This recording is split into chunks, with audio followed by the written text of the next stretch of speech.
किरात की बातों से अर्जुन का उत्तेजित होना।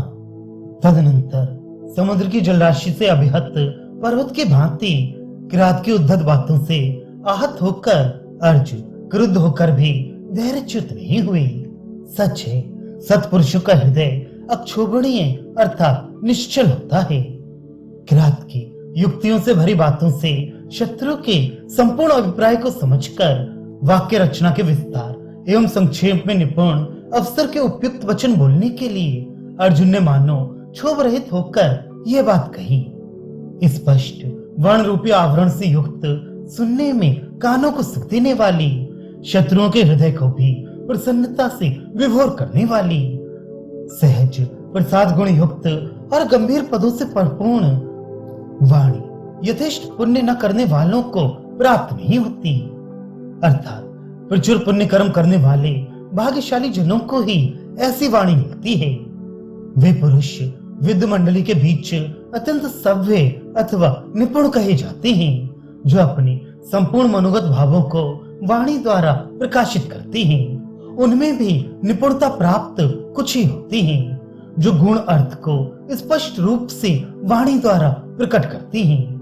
अर्थात संसार में पहले तो अभिप्राय ज्ञाता ही दुर्लभ होती हैं, उनसे भी वक्ता दुर्लभतर होते हैं। उनमें भी गुण अर्थों के प्रकाशक तो और भी अधिक दुर्लभ होते हैं, और आप में ये सब गुण वर्तमान हैं, इसलिए आप धन्य हैं। और मैं भी आपके सब बातों का रहस्य समझता हूँ, इसलिए मैं स्वयं भी उसी प्रकार का हूँ। कुछ विद्वान लोग वाणी में अर्थ संपत्ति की प्रशंसा करते हैं, किंतु कुछ विद्वानों का कथन है कि वक्ता का सबसे अधिक प्रशंसनीय गुण शब्द शुद्धि है। इस प्रकार प्रत्येक पुरुष में भिन्न भिन्न रुचि रहने के कारण ऐसी वाणी बहुत ही दुर्लभ है, जो सबको एक सी मनोहारिणी मालूम पड़ती है, अथवा जो शब्द और अर्थ दोनों प्रकार से मनोहर होती है। हे वनिच्चर, तुम में कार्य निर्वाह करने का बहुत बड़ा गुण है, इसलिए तुम्हारे स्वामी ने तुम पर यह कार्यभार अर्पित किया है। तुमने उक्त वाक्य गुणों से योजित कर अपनी वाणी को निर्भीक होकर प्रयुक्त किया है। वनवासी होकर भी तुमने योग्य वक्ताओं से भी अपने को आगे बढ़ा लिया है।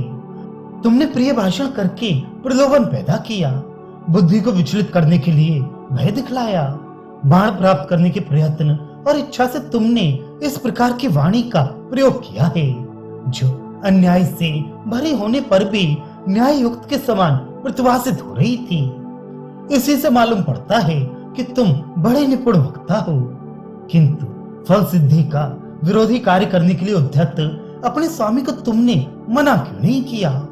क्योंकि अपने कल्याण के इच्छुक एवं समान सुख दुख भागी सेवक को चाहिए कि वह अपने स्वामी को कल्याण के पथ पर ही अग्रसर करे, क्योंकि यदि वह स्वामी को अनिष्टकर कार्यों से मना नहीं करता तो स्वामी के साथ द्रोह करने का पातक तो उसे लगेगा ही और अनिष्ट भी होगा।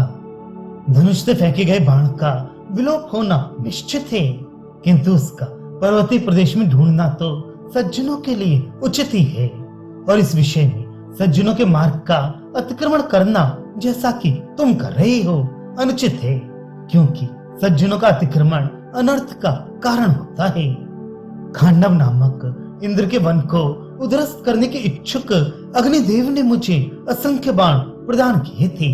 अतः देवता द्वारा प्रदत्त बाण में भी आदर की भावना न रखने वाले मेरे लिए एक पहाड़ी व्यक्ति के बाण में इस प्रकार की आस्था लालच किस प्रकार से हो सकता है? यदि सज्जनों के चरित्र को ही प्रमाण मानते हो तो फिर दोष के न होने पर भी हमारा तिरस्कार क्यों किया? अर्थात तुमने ये अनुचित कार्य किया है। सच है, जो सज्जनों की वाणी पहले कभी किसी व्यक्ति की निंदा करने के लिए प्रयुक्त नहीं हुई रहती, वह गुण की ही चर्चा करती है, दोष की नहीं। तात्पर्य है कि तुम्हारी वाणी सज्जन के विषय में भी जो मिथ्या दोष का आरोप लगा रही है, उससे स्पष्ट है कि सदाचार को तुम प्रमाण नहीं मानती। विद्यमान गुणों को छिपाकर उसके स्थान पर अविद्यमान दोष का आरोप कर सज्जन व्यक्ति पर बुरी तरह से आक्रमण करने वाले एवं अपने हृदय के भावों को छिपाकर रखने वाले व्यक्ति के हृदय को उस दुर्जन का वचन ही, तीक्ष्ण खड्ग ही मानो दो टुकड़ों में काटकर प्रकाशित कर देता है। अर्थात दुर्जन जब किसी साधु पुरुष के गुणों को छिपाकर उनके अवगुणों का आरोप करना चाहते हैं और ये भी चाहते हैं कि उनकी माया कोई जान ना सके, तब ऐसे अवसरों पर उनकी वाणी की कटार ही उनके हृदय को काट कर प्रकट कर देती है। वे जो कुछ छिपाकर रखना चाहते हैं वे उनके वाणी से ही प्रकट हो जाता है। वन में निवास करने वाले पशु भला किसके अधीन हैं? जो उन्हें पराक्रम पूर्वक मारता है वे उसी के हैं। अतः इस शुकर के संबंध में तुम्हारे राजा को चाहिए कि वह है, इस पर अपना अधिकार है, ये अभिमान करना छोड़ दे, क्योंकि केवल अभिमान मात्र से संपत्ति अपने अधीन नहीं हो जाती। किसी को भी अपने आश्रम में प्रवेश मत करने देना। इस प्रकार की व्रत पालन की आज्ञा महर्षि व्यास ने मुझे दी थी। इसीलिए मुझे मारने की इच्छा से दौड़कर आने वाले इस वराह को मैंने मारा है।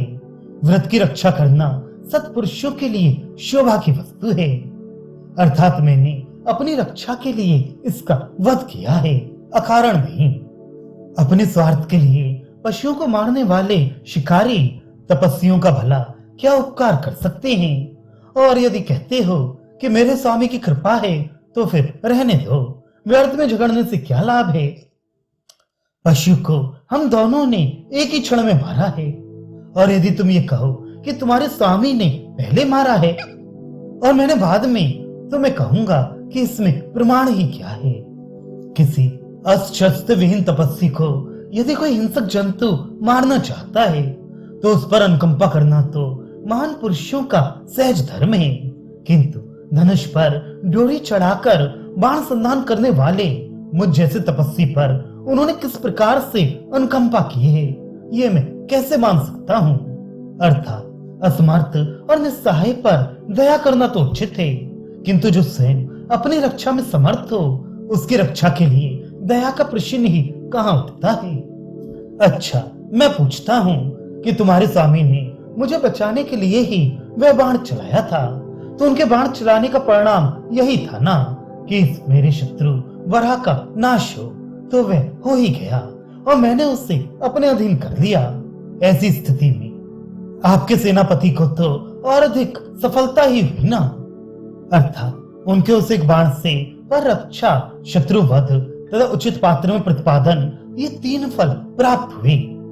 तुम जो ये कह रहे हो कि मैं तुम्हारे स्वामी से बाण मांग लूं, तो ये मनुष्य लोगों के लिए उचित नहीं है, क्योंकि जो बलपूर्वक हरण करने के इच्छुक होते हैं उन्हें याचना रूपी दीनता से मलिन संपत्ति क्यों अच्छी लगने लगी? तुम्हारे स्वामी मिथ्या अभियोग लगाकर एक अलभ्य एवं विपरीत फल देने वाली वस्तु को बलपूर्वक प्राप्त करना चाहते हैं। सच है, अनीति की भयंकरता से परिचित होकर भी मनुष्य की बुद्धि विनाश के समय विपरीत हो जाती है। तलवार, बाण, कवच या उत्कृष्ट धनुष, इन सब वस्तुओं में से चुनकर तुम्हारे स्वामी ने कोई वस्तु नहीं मांगी। मैं इनमें से कोई भी वस्तु उन्हें दे सकता हूँ, और यदि उनके पास शक्ति है तो फिर याचना की आवश्यकता ही क्या है? क्योंकि शक्तिशाली लोग यदि किसी को कोई वस्तु स्वयं लेते हैं तो उसमें उन्हें दोष नहीं होता। तुम अपने स्वामी को मेरे लिए योग्य मित्र कैसे बतला रहे हो? क्योंकि जो तपस्वी जनों से भी अपने आप ही ईर्ष्या करता है वह अच्छा मित्र नहीं हो सकता, क्योंकि गुण एकत्र करने के विरोधी असज्जन लोग सज्जनों के सहज वैरी होते हैं। कहाँ वर्ण एवं आश्रम धर्म की मर्यादा की रक्षा में तत्पर हम, और कहाँ जात विहीन पशुओं को मारकर जीविका चलाने वाले हिंसक तुम्हारे स्वामी। उक्त रीत से जात एवं वृत्ति से नीच व्यक्ति के साथ हमारी मैत्री उचित नहीं है। हाथी सियारों के तो मित्र नहीं होते।